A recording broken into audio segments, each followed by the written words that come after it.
For anybody who's followed business news and the auto industry in particular over the years, Nissan ousting the chairman Carlos Ghosn after significant acts of financial misconduct were uncovered. Global Automakers CEO John Bozzella is with us. He's here in studio today. It's good to see you, John. Nice to be with you. You deal at Global Automakers with these foreign companies that do business here in the United States, so I assume have dealt with Nissan a lot over the years. And what do you make of this news? Carlos Ghosn? Yes, first of all, I know Nissan well. We're still catching up with it. I woke up to it this morning, and I'm chasing the story along with everybody else. Yeah. The company seems to have taken fairly quick and decisive action to get to the bottom of it, so we'll have to see what more we learn. Among other things, supposedly underreported his salary by $40-some million. But wherever we are, this, and I was saying this earlier, this is a significant person in the auto industry, a big name that's been there for many, many years. He's done... he's made a lot of changes and had a big impact. I would agree with that. I think he's a transformational CEO in the auto industry. Been around a long time. Really showed you can build a global company through alliances. So a very successful career to this point. So a loss there would be a significant one, and we'll see how Nissan would respond to that and rebound from that. But Carlos Ghosn ousted and arrested. That was a big headline for all of us to look at today. Now, we always talk to you every time you're on about trade, right? And about tariffs. I know you testified last week at the hearing about the quote-unquote new NAFTA, the USMCA. Where, big picture, people are looking at this, and I think one of the things they want to know is what's the effect on them? And is it simply that people are going to be paying more because of everything that's being negotiated or has been negotiated for their cars? Car prices are going up from here on out. Oh, there's no question about it. And that's the right way to look at it. We should be looking at the cumulative effect of all of this, right? So we have steel and aluminum tariffs that are already in place. By the way, they're still in place with regard to Mexico and Canada, even though we've completed negotiations on the USMCA, as you call it.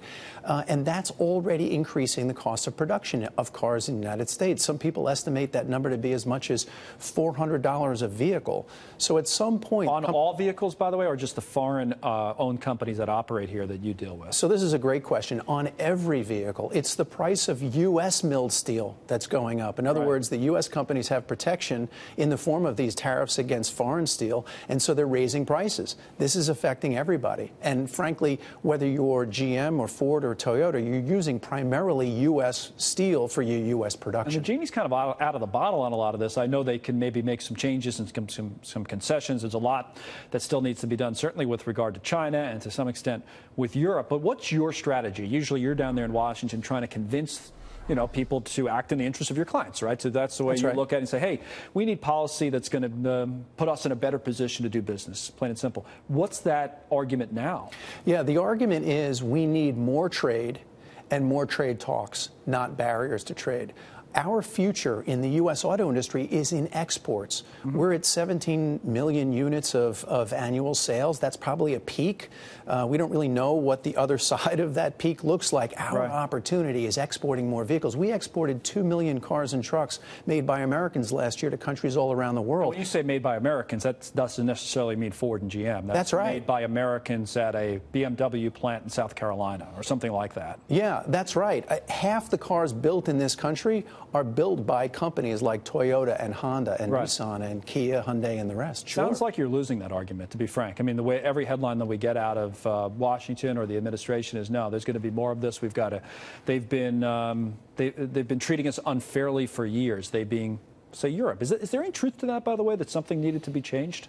Well, look, certainly with regard to China, I would certainly agree with that. I think there are real questions in the relationship between the United States and China that need to be resolved, whether it's intellectual property or it's joint ownership requirements. With regard to the U.S. and Europe, it's been pretty level playing field. The fact of the matter is we have tariffs on vehicles coming from Europe, and they have tariffs on vehicles going there from here. Well, explain that if you can a little, because I think some of it gets lost in the translation. We hear all the time that our tariffs are much lower, theirs are much higher, but is it the difference between cars and trucks? What's the difference? It's a great point. Yes.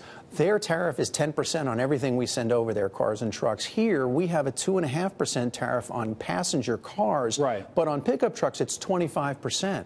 25% on a pickup truck. That's why you don't see foreign pickup trucks in this market. By the way, that's the result of a trade dispute back in the 1960s on frozen chicken parts. So when you say to yourself, hey, look, we could put these tariffs on, but they'll come off easily, that's been around since the 1960s as the result of a trade dispute. That's why we love the Ford F-150s here. Nothing against, by the way, a Ford F-150, but it's why you don't see as many, that's right, I don't know, Toyota pickup trucks. I guess well, you do. Those are made here. That's right. The Toyota Tundra is made here. The Nissan is made here. Sure. The Honda, absolutely. You know, that does play into, John, the president's argument in that he wants to see those cars and trucks made here. I mean, he said that. So maybe that makes some sense, no? Sure, but remember, all of these companies have global supply chains.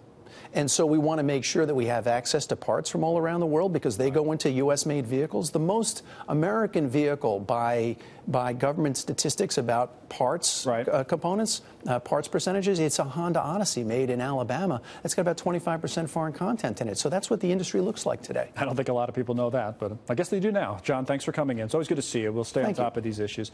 John Bozzella from Global Automakers.